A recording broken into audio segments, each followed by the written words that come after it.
রান্না করা আর যদি গরুর মাংস মুরগির মাংস থাকে তাহলে তোমার বাবাকে আরেকটু খাইয়ে দাও। ভাবতে ভাবতে বিছানা থেকে নেমে এত রাতে ডাক্তার রুম থেকে বের হয়ে গেলাম। আপনারা হয়তো ভাবছেন পায়েল কি শুধু আমাকে কষ্ট দেয়, ভালো কি বাসে না? ভালোবাসে, কিন্তু সেই ভালোবাসা ওর শাসন শোষণের কাছে কিছুই না। আমি ভালো মন্দ অনেক কিছু ভাবছিলাম, এমন সময় পায়েল রাগান্বিত হয়ে আমার পাশে এসে দাঁড়ালো। আমি পায়েলকে দেখে চমকে উঠে দাঁড়িয়ে গেলাম। পায়েল বলল, তোমার মোবাইল কয়টা? কেন, দুইটা। পকেটে কয়টা আছে? আমি পকেটে হাত দিয়ে দেখলাম একটা ফোন আছে। আমি বললাম, এই তো একটা আছে, আর একটা ফোন কোথায়? হয়তো ভুলে অফিসে ফেলে এসেছি। না, তুমি অফিসে ফেলে আসোনি, তোমার অফিস কলিগ সিনথিয়ার বাসায় ফেলে এসেছে। পায়েলের কথা শুনে আমি চমকে উঠলাম, কাপা কাপা গলায় বললাম, কি বলছো তুমি?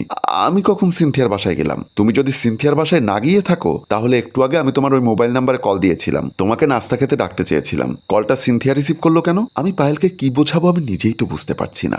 সিনথিয়ার বাসায় আমার মোবাইল কিভাবে গেল? পায়েল রাগে ফোঁসফোঁস করতে করতে আমার হাত ধরে টানতে টানতে ড্রয়িং রুম থেকে বের হয়ে গেল। মেইন দরজার সামনে এসে আমি কিছু বুঝবার আগেই মেইন দরজা খুলে আমাকে ধাক্কা দিয়ে রুমের বাইরে বের করে দিল। আমি অনেকবার দরজা ধাক্কা দিলাম, কিন্তু পায়েল দরজা খুলছে না। বাসার ভেতরে দাঁড়িয়ে রাগে ফোঁসফোঁস করতে করতে বলল, তুমি সিনথিয়ার বাসায় গিয়ে থাকো, আজ থেকে আর এই বাসায় আসতে হবে না, বলেই বেডরুমের দিকে চলে গেল। আমি অনেকবার কলিং বেল টিপলাম, দরজায় ধাক্কা দিলাম, পায়েলকে বাহির থেকে বোঝাবার চেষ্টা করলাম, কিন্তু পায়েল আর আমার কথা শুনছে না। আমি বাধ্য হয়ে পায়েলকে ফোন দিলাম, কিন্তু পায়েল বারবার কল কেটে দিচ্ছে। আবারও কল দিলাম, বারবার ডিস্টার্ব করার কারণে পায়েল মোবাইলটা বন্ধ করে ফেললো। আমি এখন কি করব কিছুই বুঝতে পারছি না। আমার আর মোবাইল নাম্বারটাই কল দিলাম, সে নাম্বারটাও বন্ধ। এমন সময় মিতুর নাম্বার থেকে আমার নাম্বারে একটা কল আসলো। আমি কলটা রিসিভ করতেই অপর প্রান্ত থেকে মিতু কান্না করতে করতে বলল, ভাইয়া, বাবা খুব অসুস্থ, মেডিকেলে নিয়ে এসেছি।